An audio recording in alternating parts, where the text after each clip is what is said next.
As humans, we have access to the most advanced biological machine in the known universe, the human body. This body allows you to do a variety of complex movements which, in the moment, feel really seamless. However, on the back end of everything, there is a flurry of chemical reactions happening to fuel this movement. If you understand those reactions and how they function, you would know how to properly set up your nutrition in order to have sufficient energy stores for whatever workout it is that you're doing. And so, what do we use for energy really? ATP, creatine, glycogen, fat. Adenosine triphosphate, or ATP, is the body's main energy fuel source, and it's also the purest form of biological energy for most living beings. In humans, ATP is utilized for nearly all physiological processes and also during high-intensity exercise. However, in the latter case, ATP storages are used up quite quickly, and so the body needs to somehow regenerate ATP. To do so, the body uses the muscle creatine, which is the secondary energy storage, and thus grants energy for another 10 seconds of intense muscular activity. After the 15 to 20 second mark, the body starts tapping into the muscle glycogen stores and uses them to recover ATP yet again.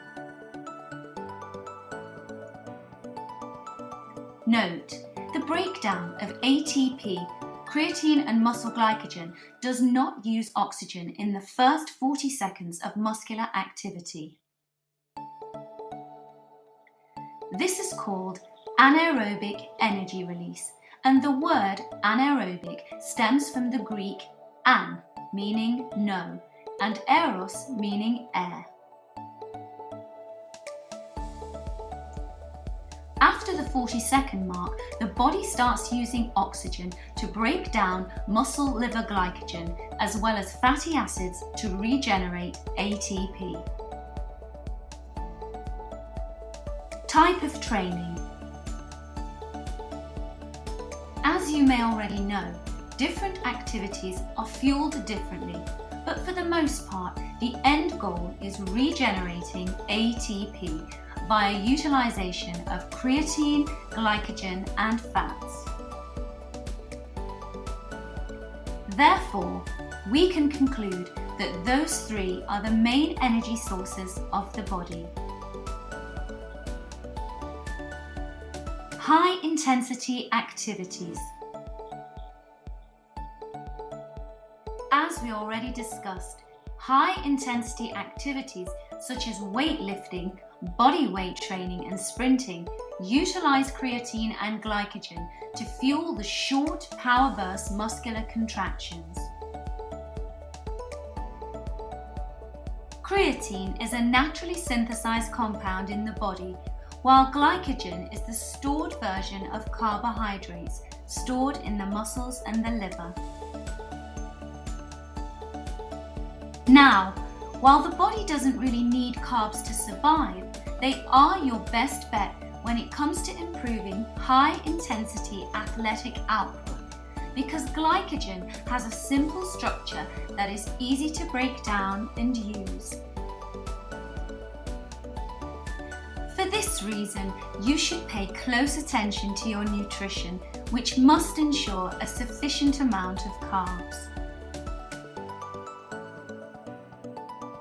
Sources of quality carbs. For the most part, you should avoid processed carbohydrates that contain sugars, for example, candy and waffles, etc.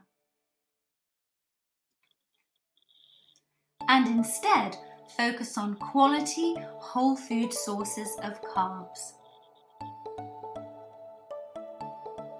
Here are some. Sweet potatoes, white rice, brown rice, emperor's rice, beans, oats, whole grain pasta, whole grain bread, fruits, starchy vegetables. These foods will ensure a gradual absorption of energy without spiking and then dropping your blood sugar, so no sugar crash for you. Low intensity activities. On the other hand, low-intensity activities like jogging, running, swimming, skipping and boxing utilize muscle liver glycogen as well as fatty acids. As we mentioned, this is done with the use of oxygen. To ensure sustained endurance during such cardio activities, you must provide sufficient carbohydrates from the sources listed above, as well as quality dietary fats such as avocados, cashews, walnuts, egg yolks, fatty fish, olive oil,